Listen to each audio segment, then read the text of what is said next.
Hola, el día de hoy vamos a presentar el video número 30 de la serie El Universo Mecánico. La estrella de este capítulo, Benjamin Franklin, vio el campo eléctrico como una atmósfera eléctrica. A través de los rayos estudió el potencial eléctrico y comprendió el funcionamiento del condensador. Hoy quisiera contarles la historia de un accidente que le ocurrió a un tal profesor Musschenbroek.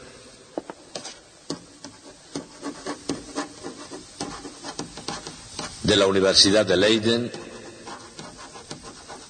en el año 1745. Por aquella época se creía que la electricidad podía ser una especie de fluido, y Musschenbroek quería hacer una solución del fluido eléctrico en agua corriente. Así que un amigo suyo llamado Andreas Cunias, que actuaba como ayudante suyo, cogió una botella de agua como esta que tengo en la mano y le puso un tapón pinchado con una larga aguja.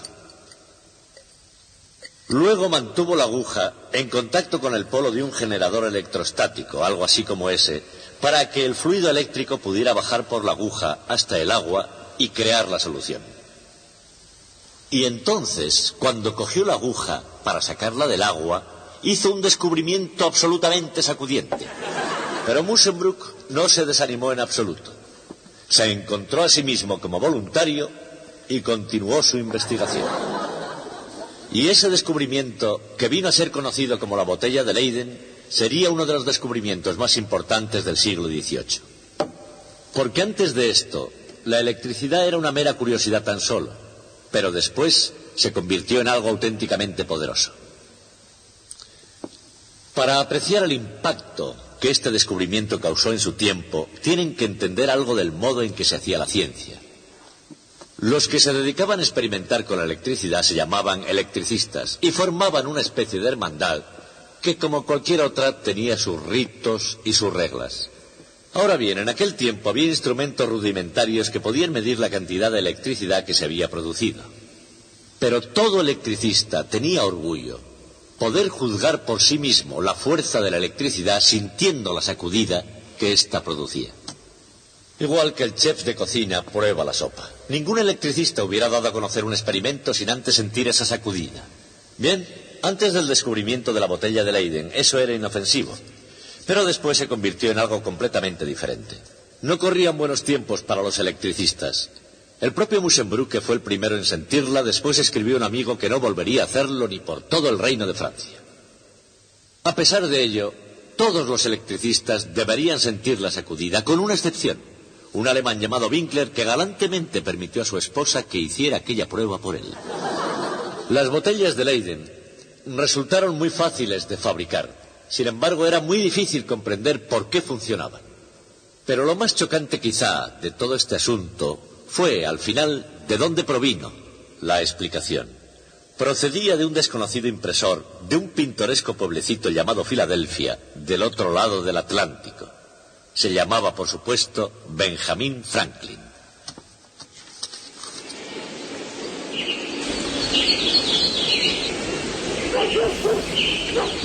En su tiempo, era conocido por sus compatriotas como el más sabio y más mundano que las recientes colonias podían ofrecer. En Inglaterra y Francia era una figura legendaria y enormemente popular.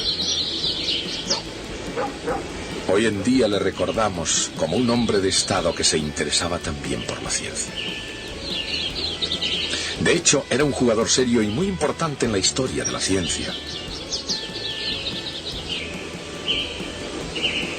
Y el que fuera con mucho su más importante trabajo científico tuvo que ver con la electricidad. A finales del siglo XVIII, la gente por todo el mundo estaba fascinada con el fenómeno de la electricidad. Dicen que en Japón, la gente formó una larga hilera, cogidos todos de la mano, y por último un valiente tocó algo llamado condensador. Desde luego, puede que eso solo haya sido un rumor, porque en los días en que Benjamin Franklin paseaba por las calles de Filadelfia, casi todo el conocimiento científico del mundo sobre la electricidad podía caber en una botella de Leiden.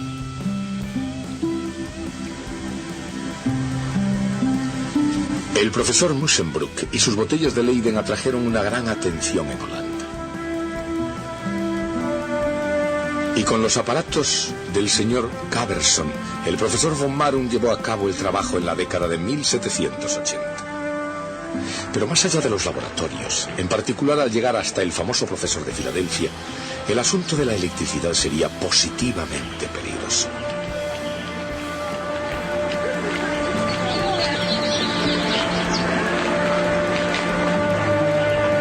De hecho, Franklin, tratando de asar un pavo por electrocución, casi estuvo a punto de electrocutarse él mismo.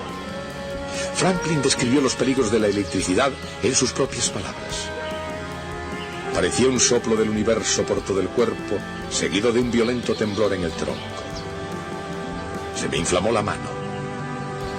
Mis brazos y la parte de atrás del cuello quedaron de alguna manera entumecidos y el esternón dolorido durante una semana. Evidentemente Franklin había descubierto cómo no se deben hacer experimentos eléctricos. Para las crónicas, sin embargo, este error fue tan extraño como el propio hombre. Después de todo, él fue el primero en publicar una teoría sobre carga eléctrica y fuerza eléctrica. Más tarde se elaborarían los detalles, pero, hablando en términos modernos, ¿hacia dónde se dirigía Franklin? En la proximidad de una carga positiva, la fuerza eléctrica repele a una carga de prueba positiva. Es necesaria una fuerza exterior para aproximar más la carga, realizando trabajo contra la fuerza eléctrica. Trabajo positivo si el movimiento tiene una componente opuesta a la fuerza eléctrica. Trabajo negativo si tiene una componente a lo largo de la fuerza. Y ningún trabajo en absoluto si el movimiento es perpendicular a la fuerza eléctrica. El trabajo neto se calcula integrando el producto escalar de la fuerza eléctrica por el vector desplazamiento a lo largo de cualquier trayectoria a través del campo eléctrico.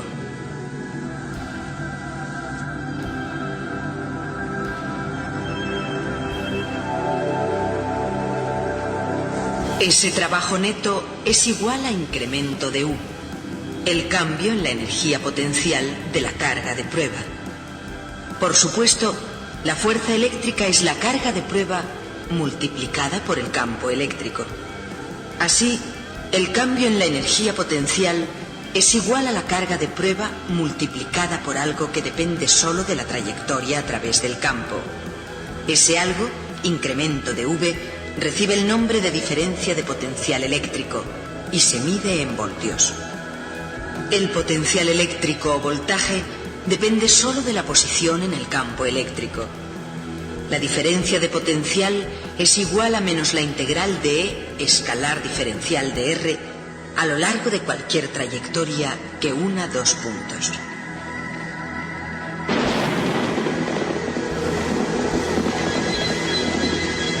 Cien años antes de que Faraday descubriera el campo eléctrico, Franklin lo vio como atmósfera eléctrica.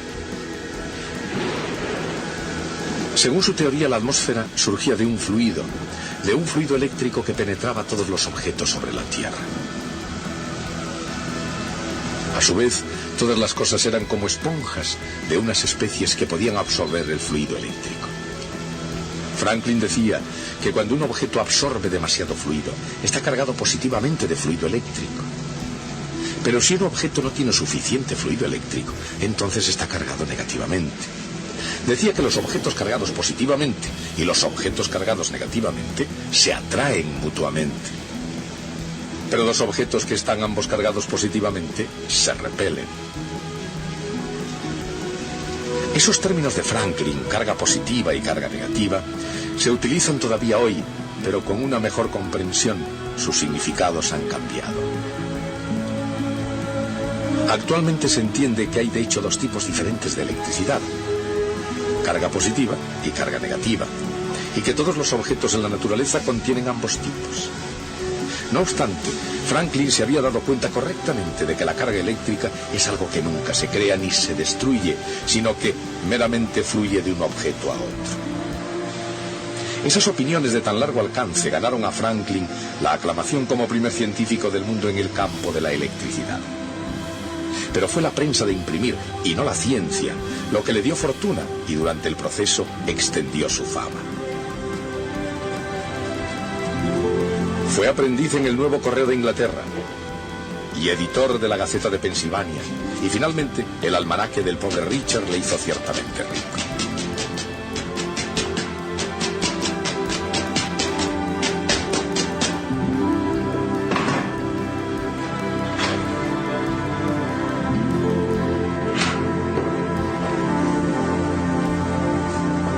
Aunque en 1748 dejó el negocio para dedicarse enteramente a la ciencia, por las venas de Franklin fluyó una buena cantidad de tinta de imprimir durante el resto de su vida.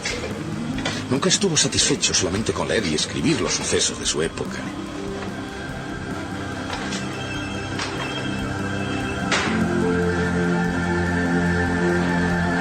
Y cuando llegó la historia de América, Franklin prefirió salir a hacerla él mismo.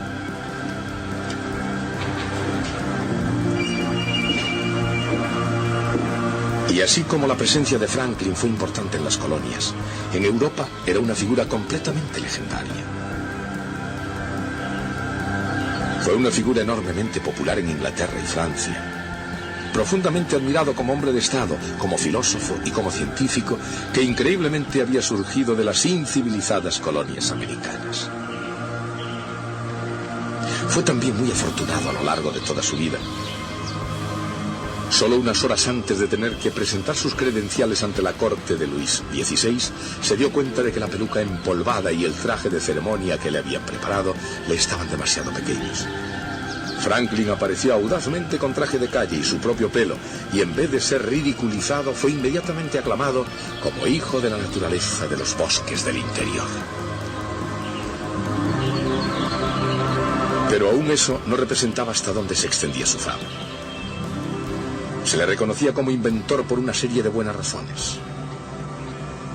El pararrayos y la armónica de vidrio, la mecedora, la estufa de Franklin e incluso el ahorro con el cambio de hora. Otro de sus inventos fueron las bifocales, que con el tiempo se dieron a conocer con su nombre como marca de fábrica. Franklin también fue toda su vida un optimista incorregible, veía todo como si fuera un maravilloso juego. Un juego muy serio, con toda seguridad, pero también un reto de ilimitadas posibilidades.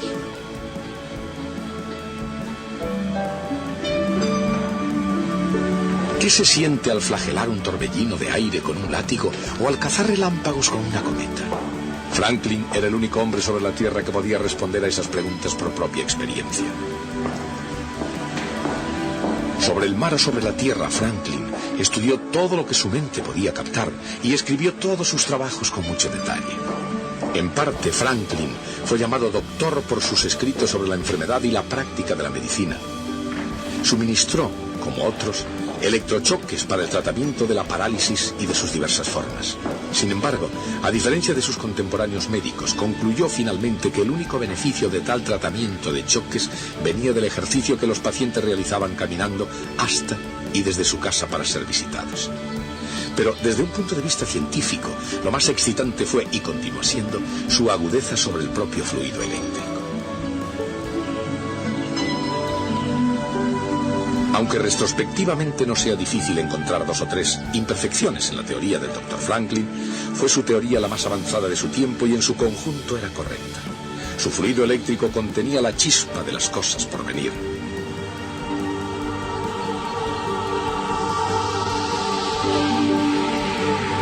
Lo que Franklin vio como atmósfera eléctrica en la actualidad y en términos modernos corresponde al campo eléctrico. Alrededor de todos los objetos dotados de una carga eléctrica neta hay un campo eléctrico. Por supuesto, si las cargas positivas y negativas de un objeto están equilibradas, el objeto es eléctricamente neutro y de hecho no produce campo eléctrico lejos.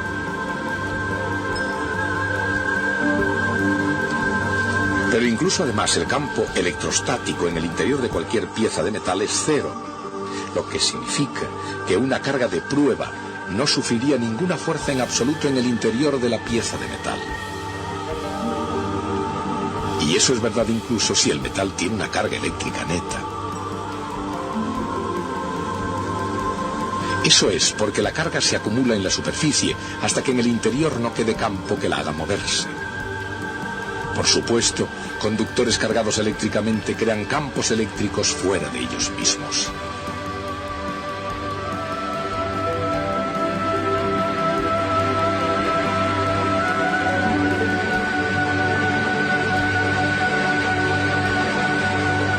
Pero en su interior no hay campo en absoluto.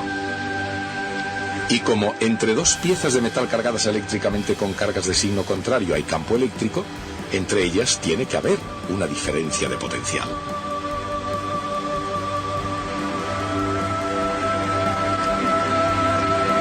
Pero al no haber campo en el interior, el potencial es el mismo en cualquier lugar del metal.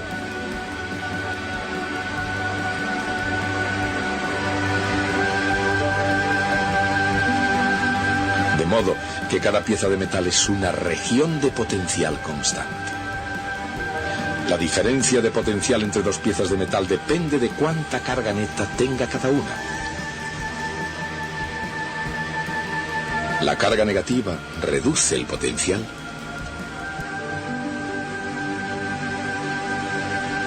Y la positiva lo aumenta.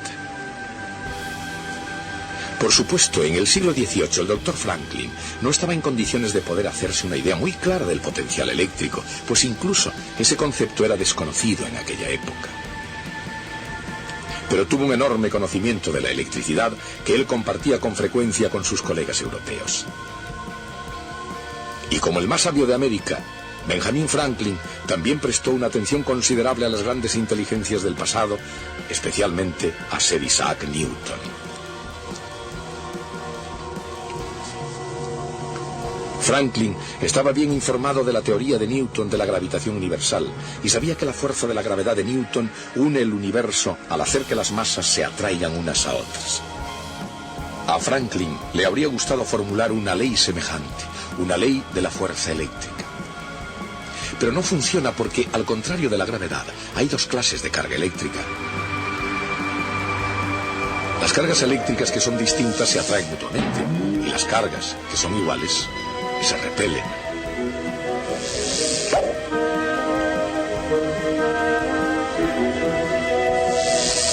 Esa es una razón por la cual una pila ordinaria tiene la capacidad de crear un campo eléctrico. Cuando se conecta una pila entre dos piezas de metal, hace que la carga fluya de una a otra, hasta que la diferencia de potencial entre ambas sea igual al voltaje de la pila. Eso crea un campo eléctrico entre ellas. Cuando se dobla el voltaje, también se dobla la carga, así como la diferencia de potencial y el campo eléctrico. En general, la carga transferida es proporcional al voltaje aplicado. La constante de proporcionalidad C se llama capacidad.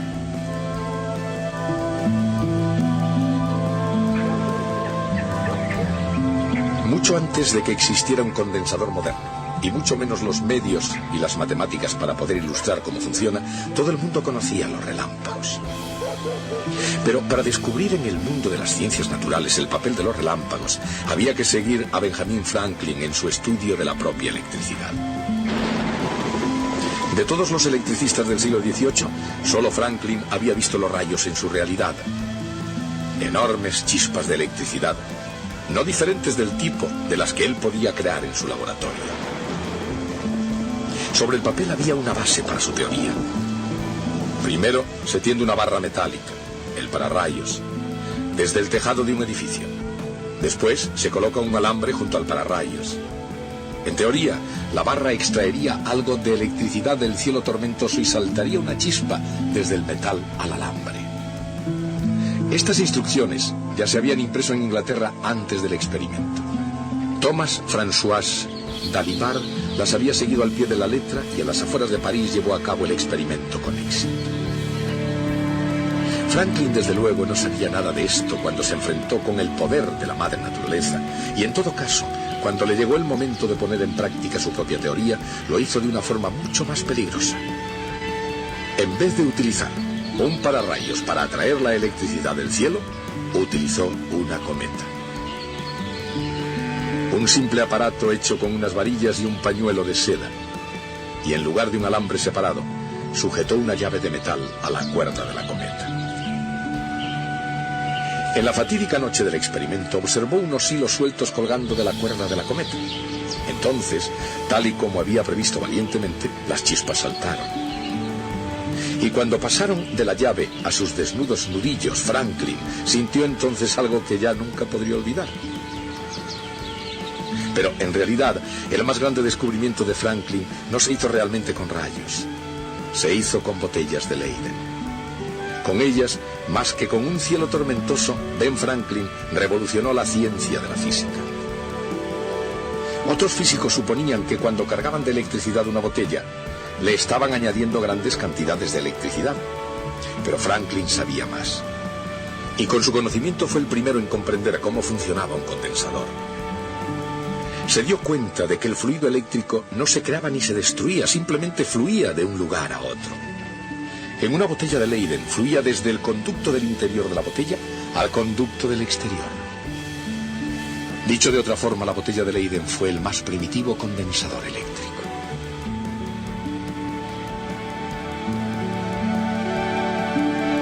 Dos piezas cualesquiera de metal pueden formar un condensador sin importar su forma. Las dos piezas de metal pueden ser las placas de un condensador de placas paralelas, o pueden ser también las partes interna y externa de una botella de Leyden. El campo eléctrico en un condensador de placas paralelas realmente se debe a las capas de cargas opuestas en las superficies de las láminas metálicas, una enfrente de la otra. El campo entre las capas es constante, y las dos capas de carga opuestas se atraen mutuamente, sosteniéndose unas a otras en su lugar. Por eso el condensador es un dispositivo tan útil. Si el voltaje se mantiene constante por una pila,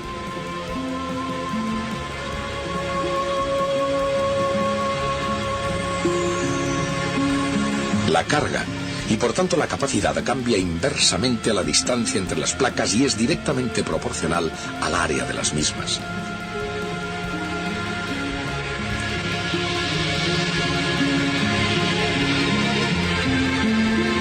Franklin se dio cuenta de que si se conectaban los condensadores adecuadamente, crearían una capacidad mayor.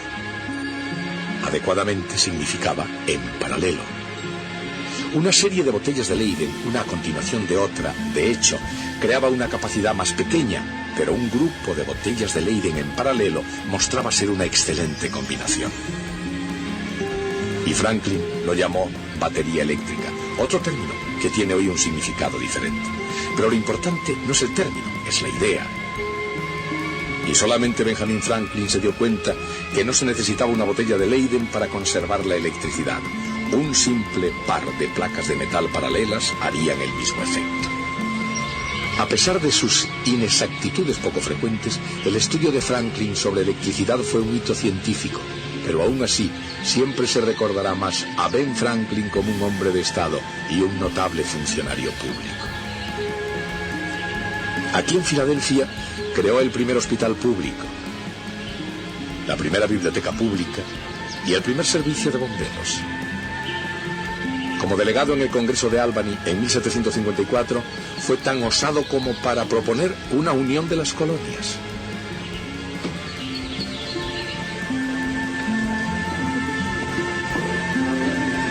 Por una innumerable cantidad de razones, Benjamin Franklin fue, y sigue siendo, un tesoro nacional, un monumento a la ilimitada promesa de la democracia. En esta habitación, con el esmero de un erudito y la moderación de un estadista, fijó el curso y moldeó los ideales de una nación recién nacida. Pero como científico, Ben Franklin fue el más importante de los filósofos de las ciencias de la naturaleza. No solo entonces, sino hoy en día, por todo el mundo de la ciencia. Franklin era muy listo. Tal vez su más inteligente invento fuera el pararrayos, Pero no fue el único en inventarlo. Tenía un competidor en Inglaterra que también inventó uno, y ambos no estaban de acuerdo en un cierto detalle. Franklin pensaba que los pararrayos deberían terminar en punta, y su competidor inglés pensaba que deberían terminar en cabezas redondas. Resulta que Franklin tenía razón, era correcta su idea. Pero en aquel tiempo Estados Unidos e Inglaterra no estaban en buenas relaciones. Era la guerra de la Revolución. Y el rey Jorge III decretó que todos los pararrayos en Inglaterra deberían terminar en cabezas redondas. Lo que Jorge había intentado hacer era cambiar una ley de la naturaleza mediante un real decreto. Y por supuesto eso no se puede hacer, tiene que aprobarlo el Parlamento. Antes de la invención del pararrayos, una tormenta con truenos era un fenómeno absolutamente aterrador. No había forma de protegerse. Generalmente en las ciudades, cuando se sabía que se acercaba una tormenta, hacían sonar las campanas, porque creían que así podrían ahuyentarlas. Pero los campanarios eran ordinariamente los puntos más altos. Por eso, con frecuencia, el rayo caía en la campana, bajaba por la húmeda cuerda y despachaba al campanero. La invención del pararrayos fue la primera demostración de que una interpretación teórica de la ciencia podía conducir al dominio de las grandes fuerzas de la naturaleza. El impacto psicológico de ese descubrimiento continúa entre nosotros hasta hoy. Seguiremos esta historia el próximo día. Bueno, ¿qué aprendimos en este video? Musschenbroek inventó la botella de Leyden. Franklin explicó por qué funcionaba esta botella. En la proximidad de una carga positiva, la fuerza eléctrica repele a una carga de prueba positiva. Es necesaria una fuerza exterior para aproximar más la carga, realizando trabajo contra la fuerza eléctrica. Trabajo positivo si el movimiento tiene una componente opuesta a la fuerza eléctrica y trabajo negativo si tiene una componente a lo largo de la fuerza. Ningún trabajo si el movimiento es perpendicular a la fuerza eléctrica. El trabajo neto se calcula integrando el producto escalar de la fuerza eléctrica por el vector de desplazamiento a lo largo de cualquier trayectoria, a través del campo eléctrico. Este trabajo neto es igual al incremento de U, el cambio en la energía potencial de la carga de prueba. La fuerza eléctrica es la carga de prueba multiplicada por el campo eléctrico. Así, el cambio en la energía potencial es igual a la carga de prueba multiplicada por algo que depende de solo la trayectoria a través del campo. Ese algo recibe el nombre de diferencia de potencial eléctrico y se mide en voltios. Depende solo de la posición en el campo eléctrico. Franklin descubrió que hay dos tipos diferentes de electricidad, cargas positivas y cargas negativas, que todos los objetos en la naturaleza contienen ambos tipos. Polos opuestos se atraen y polos iguales se repelen. La carga eléctrica no se crea ni se destruye, solo fluye de un objeto a otro. El campo electrostático en el interior de cualquier pieza de metal es cero, lo que significa que una carga de prueba no sufriría ninguna fuerza en el interior de la pieza de metal, incluso aunque el metal tenga una carga eléctrica neta, porque la carga se acumula en la superficie hasta que en el interior no queda campo que la haga moverse. La carga negativa reduce el potencial y la positiva lo aumenta. Cuando se conecta una pila entre dos piezas de metal, hace que la carga fluya de una a otra, hasta que la diferencia de potencial entre ambas sea igual al voltaje de la pila. Eso crea un campo eléctrico entre ellas. La carga transferida es proporcional al voltaje aplicado. La constante de proporcionalidad C se llama capacidad. Dos piezas cualesquiera de metal pueden formar un condensador sin importar su forma. Te invito a escribir en un cuaderno los conocimientos adquiridos en el video de hoy. Si te gustó este video, no olvides suscribirte, darle like y compartir. Muchas gracias.